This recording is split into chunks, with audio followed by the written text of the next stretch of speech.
Halo sahabat BPHN, tetap bersama saya Nurul Rahma di BPHN Talks di studio BPHN. Luar biasa, di episode sebelumnya karena kita sudah membahas terkait dengan tahapan-tahapan yang harus dilalui oleh seorang kepala desa atau lurah yang mendaftarkan diri di Paralegal Justice Award itu apa saja.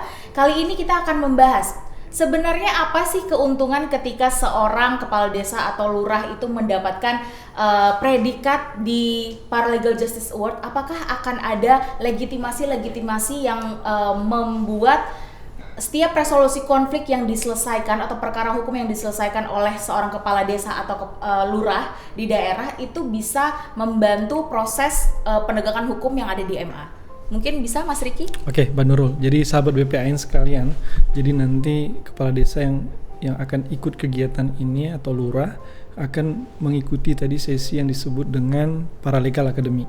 Dalam proses Paralegal Academy tersebut, maka kemudian mereka akan dibekali pengetahuan mengenai mediasi, misalnya khususnya di Perma 1 2016 tentang prosedur mediasi di pengadilan. Jadi di sana ada banyak pengaturan-pengaturan yang mesti dikuasai dan diketahui oleh kepala desa atau lurah ketika melakukan perdamaian.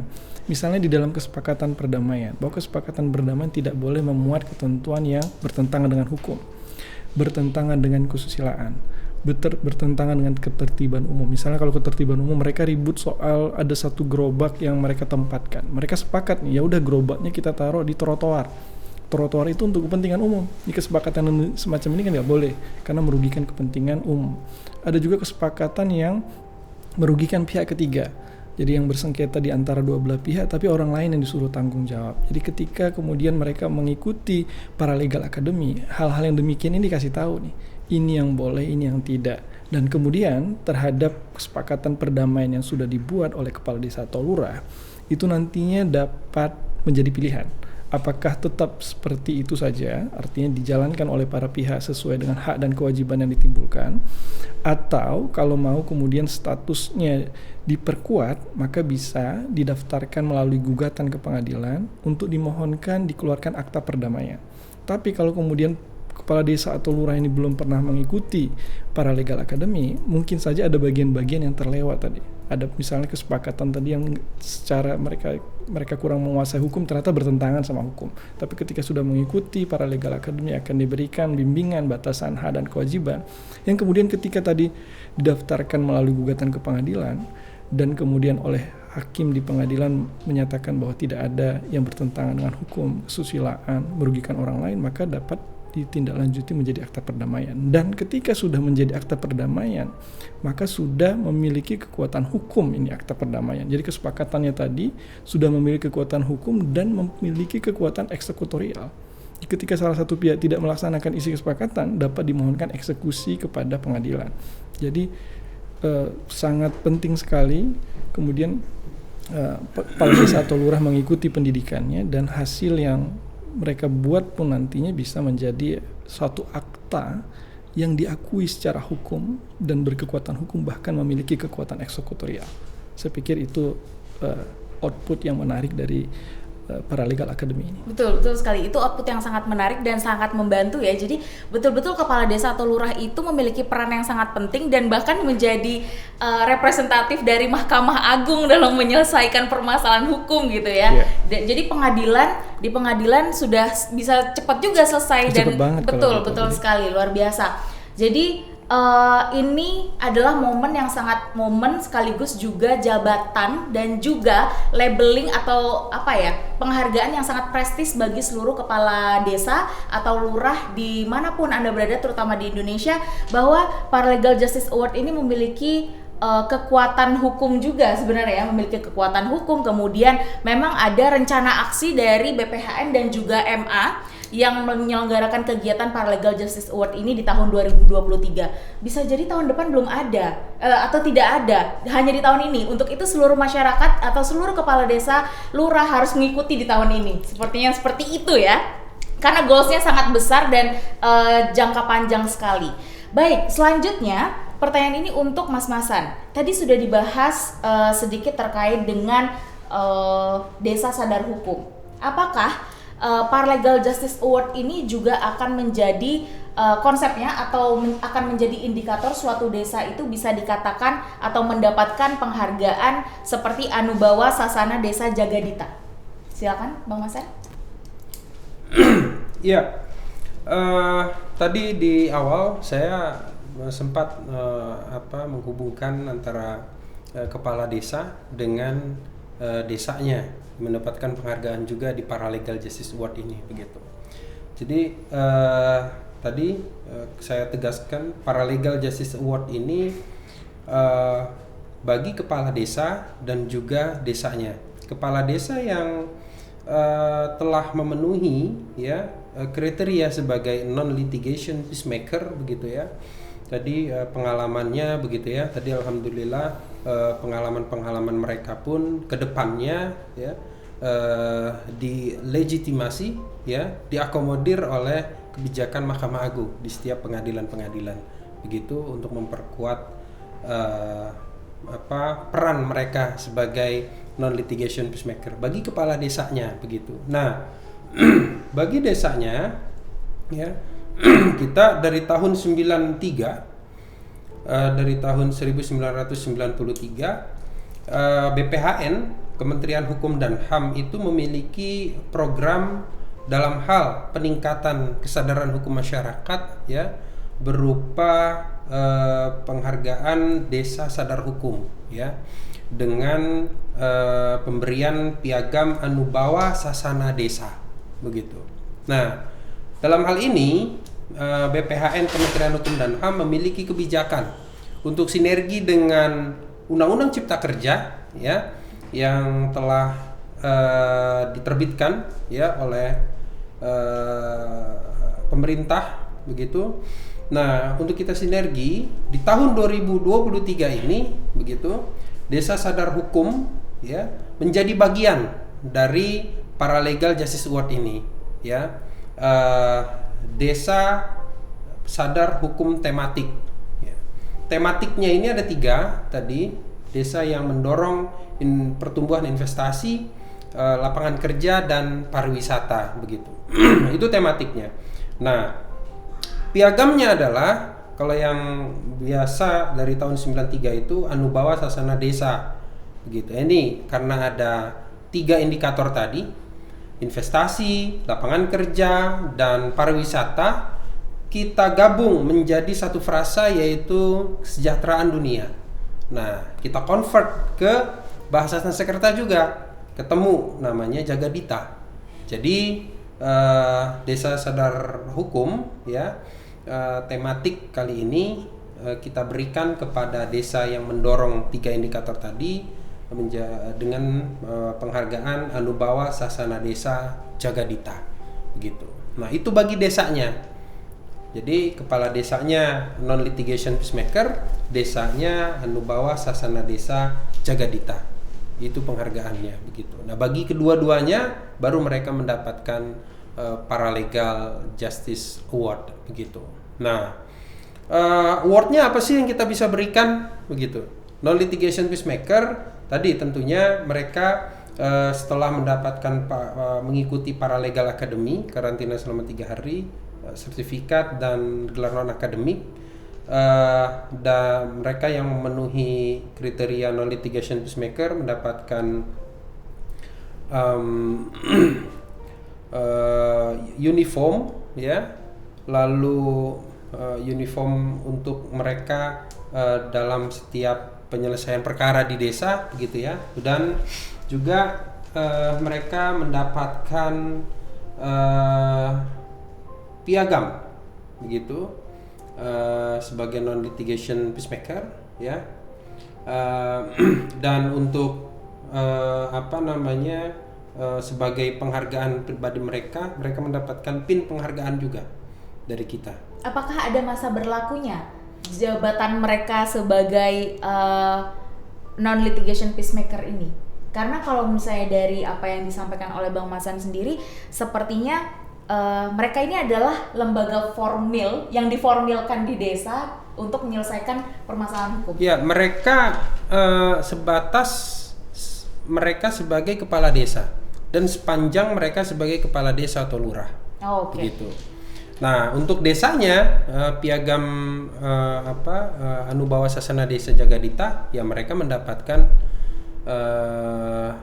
piagam begitu, dan juga plakat yang masih kita siapkan seperti itu. Untuk para Legal Justice Award-nya tentunya ada surat keputusan dari Menteri Hukum dan HAM begitu, berupa piagam, dan juga piala semacam kalau kita pernah lihat SCTV Award begitu ya.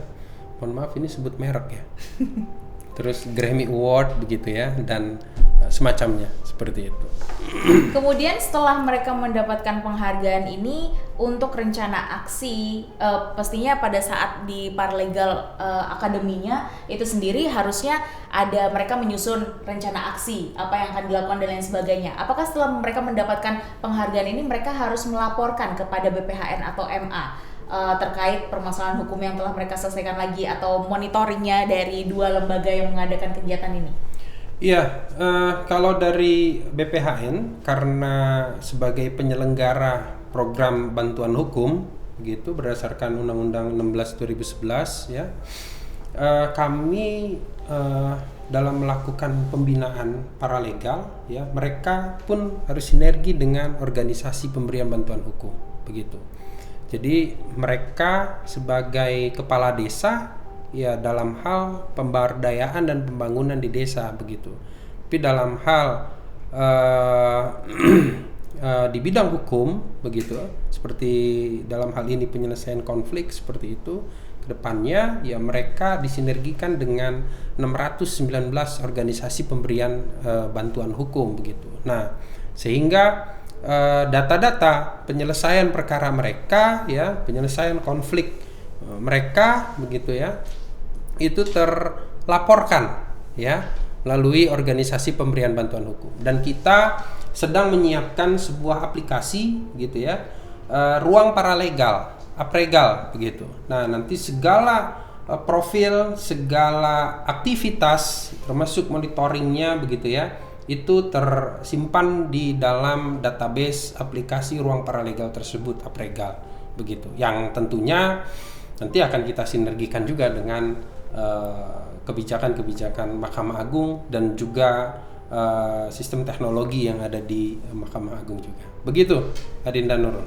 Baik Bang Masan, luar biasa ya, karena kita sudah mendapatkan banyak sekali input terkait dengan Paralegal Justice Award, mulai dari tahapan seleksinya, kemudian akan dibawa kemana dan akan berkesinambungan dengan Desa Sadar Hukum itu seperti apa kaitannya non-litigation peacemaker ini dengan Desa Sadar Hukum itu sendiri. Baik, untuk Bang Masan selaku perwakilan dari Badan Pembinaan Hukum Nasional, sebenarnya apa harapannya dengan adanya pembinaan desa atau kelompok sadar hukum, kemudian ditambah dengan tahun ini BPHN bersama dengan MA akan memberikan penghargaan kepada perangkat desa melalui Paralegal Justice Award? Iya, harapan kami adalah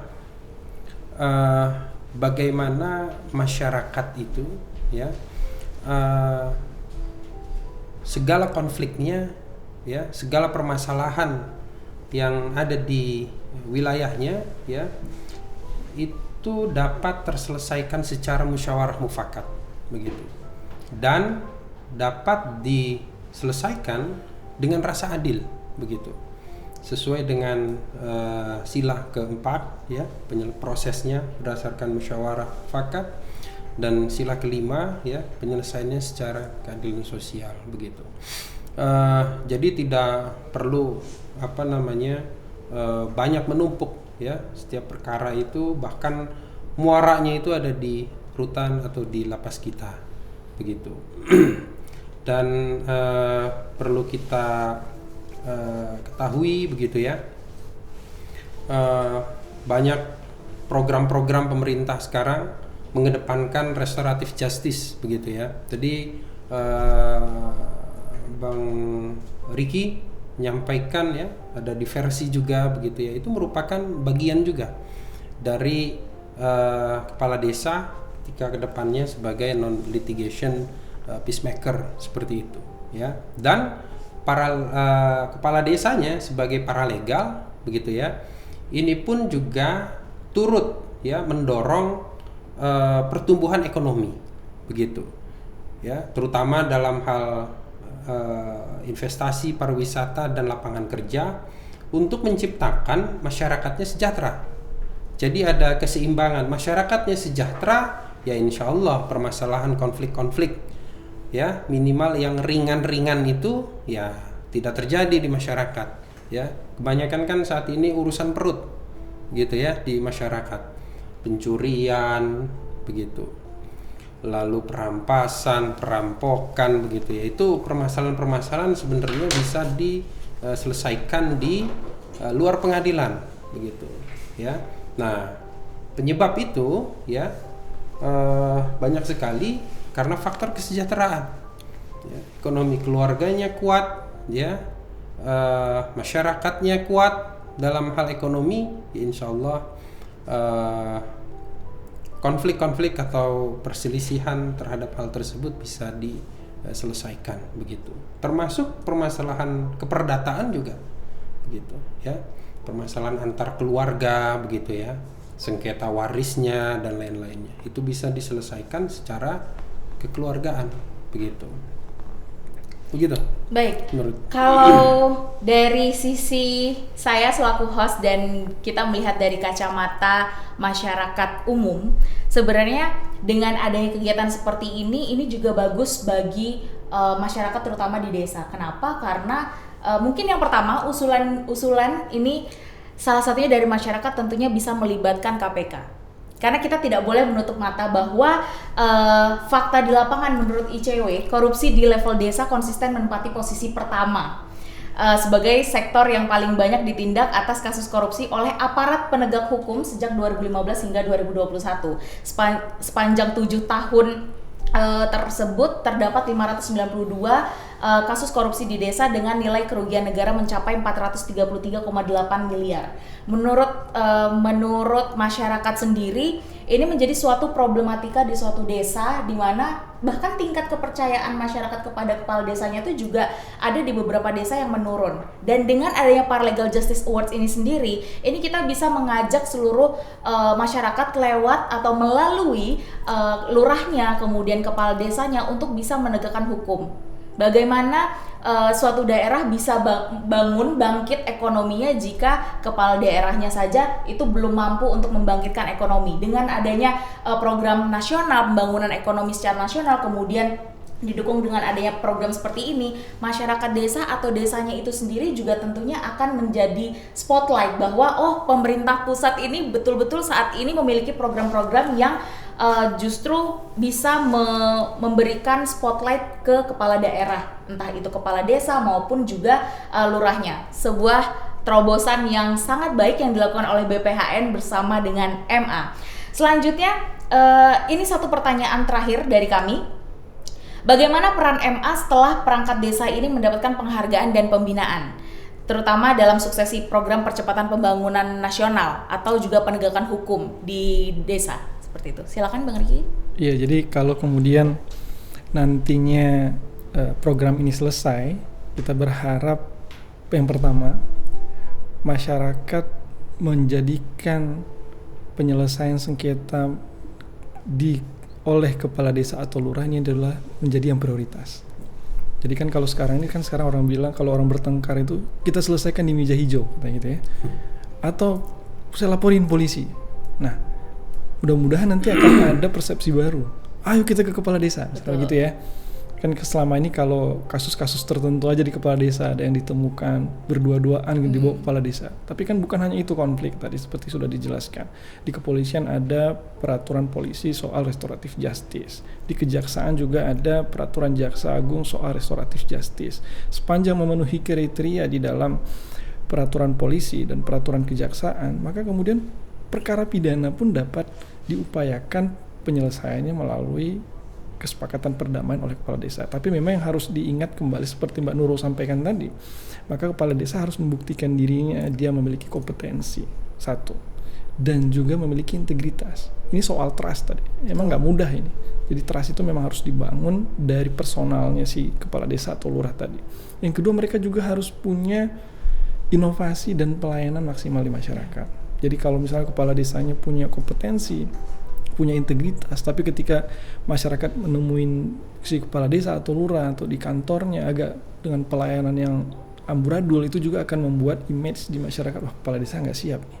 Maka kemudian dengan tadi kompetensi, integritas, pelayanan dan inovasi, maka kepala desa atau lurah akan memainkan peranan yang besar. Jadi hanya kita berharap ke depannya tentu hanya kasus-kasus tertentu sajalah yang akan diselesaikan di meja hijaunya para hakim. Kasus-kasus lainnya ya tentu bisa diharapkan kepala desa atau lurah mengambil peran untuk menyelesaikan ini. Dan karena di dalam hukum itu kan istilahnya ada yang sebutkan bahwa hukum yang baik adalah hukum yang hidup dan berkembang di masyarakat. Dan kita bisa balik nih, hukum penyelesaian yang baik adalah penyelesaian yang datangnya dari kebutuhan dan keadaan masyarakat itu sendiri gitu. Sehingga asas hukum tadi atau adagium hukum tadi bisa dibalik gitu, bahwa kepala desa yang paling tahu, lurah juga yang paling banyak informasinya karena dia merupakan masyarakat sekitar yang udah hidup berdampingan, jadi paling tahu karakteristik, sisi emosional dan hal-hal lainnya. Saya pikir itu. Jadi Mahkamah Agung akan dukung terus kegiatan ini dengan harapan tadi kepala desa, lurah memiliki kompetensi dan integritas sehingga kepercayaan masyarakat tumbuh menjadi tempat prioritas ketika terjadi sengketa di antara mereka. Saya rasa demikian Mbak Nurul, demikian sahabat BPHN. Dan tentunya supaya dalam satu hari satu hakim tidak menyelesaikan ratusan kasus ya. Oh iya, tentu. Kasus perdata tadi seperti saya sampaikan ada 100.000 lebih. Betul. Kasus pidana apalagi lebih banyak gitu. Sehingga ini kan kalau kita bandingkan sekarang jumlah hakim dengan jumlah perkara sebenarnya sudah tidak imbang. Jumlah hakim misalnya di Jakarta Pusat hakim sekitar 35, penanganan perkara sekitar 3.000 lebih. Ini nggak sesuai nih antara jumlah hakimnya dengan penanganan perkara. Di Mahkamah Agung juga gitu, penanganan perkara 20.000 setahun, jumlah hakim agung itu sekitar 52-53. Ini juga nggak imbang. Maka kemudian kalau ini bisa mengurangi data atau mengurangi jumlah perkara yang masuk ke pengadilan, ya tentu kami akan bersenang akan menyambut hal ini menjadi hal yang kita tunggu-tunggu bersama sebagai penyelesaian yang diharapkan semua pihak. Demikian Mbak Nurul. Luar biasa sahabat BPHN, Paralegal Justice Award ini memang menjadi harapan kita semua untuk bisa mencetak para peacemaker. Terutama penegak hukum, aparat hukum itu semua menginginkan bahwa setiap desa itu bisa damai, sejahtera, pembangunan hukum bisa berjalan, kemudian kasus-kasus hukum itu semakin menurun yang ada di desa. Karena terlalu banyak permasalahan hukum yang ada di negara kita, padahal kita merupakan negara hukum ya, sahabat BPHN. Baik, untuk yang terakhir, mungkin bisa memberikan closing statement, baik dari BPHN maupun dari MA. Mungkin pertama, Bang Mason terlebih dahulu. Oke, sahabat BPHN, kami menyiapkan program Paralegal Justice Award ini untuk menjadikan kepala desa atau lurah yang siap, solutif, inklusif, akomodatif dan partisipatif ya, terhadap kebijakan-kebijakan pemerintah di desa yang sinergi dengan pembangunan hukum ya, terutama dalam hal penyelesaian perkara atau konflik secara damai dan juga mewujudkan masyarakat yang sejahtera ya dalam hal perekonomian ya, terutama dalam investasi, pariwisata dan lapangan kerja. Sejahtera masyarakatnya, adil penyelesaian perkaranya dan setiap konfliknya. Jadi kita mewujudkan ya sila keempat Pancasila dan sila kelima Pancasila. Demikian dari saya Adinda Nurul. Terima kasih. Baik, terima kasih. Selanjutnya Bang Riki. Ya, Mbak Nurul dan sahabat BPHN, bahwa hidup rukun itu bukan pilihan tapi kebutuhan. Maka masyarakat yang dapat hidup rukun di tengah-tengah kita adalah satu hal yang kita impi-impikan. Oleh karenanya Mahkamah Agung bersama dengan Kementerian Hukum dan HAM, dalam hal ini BPHN, mendukung agar kemudian kepala desa dan lurah dapat mengoptimalkan peran penyelesaian sengketa di level desa, di level lurah, yang agar kemudian tadi, bahwa kerukunan bukanlah pilihan tapi kebutuhan, dan kita harap semua ini bisa terrealisasi di akar rumput masyarakat terkecil sekalipun. Demikian.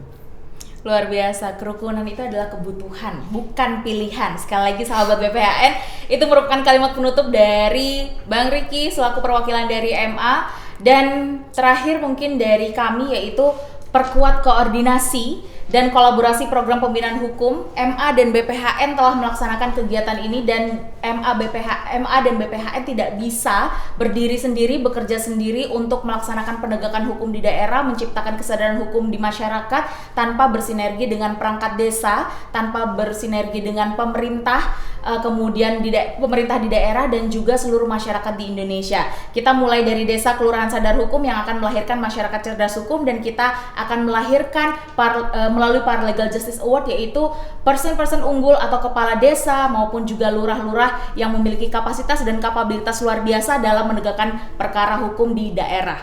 Dan untuk informasi lebih lanjut terkait dengan Paralegal Justice Award, bisa menghubungi melalui seluruh sosial media BPHN, atau juga bisa mengunjungi web bphn.go.id, atau menghubungi kontak person yang telah tersedia. Mungkin bisa pantau di Instagram BPHN terkait dengan Paralegal Justice Award. Jangan lupa daftarkan diri, kepala desa, lurah harus mendaftarkan diri pada kegiatan atau pada program Paralegal Justice Award, karena program ini salah satu program unggulan di 2023 yang dilaksanakan oleh BPHN bersama dengan Mahkamah Agung. Demikian sahabat BPHN, tetap stay tune di kanal BPHN TV dan tetap pantau terus sosial media Badan Pembinaan Hukum Nasional. Terima kasih.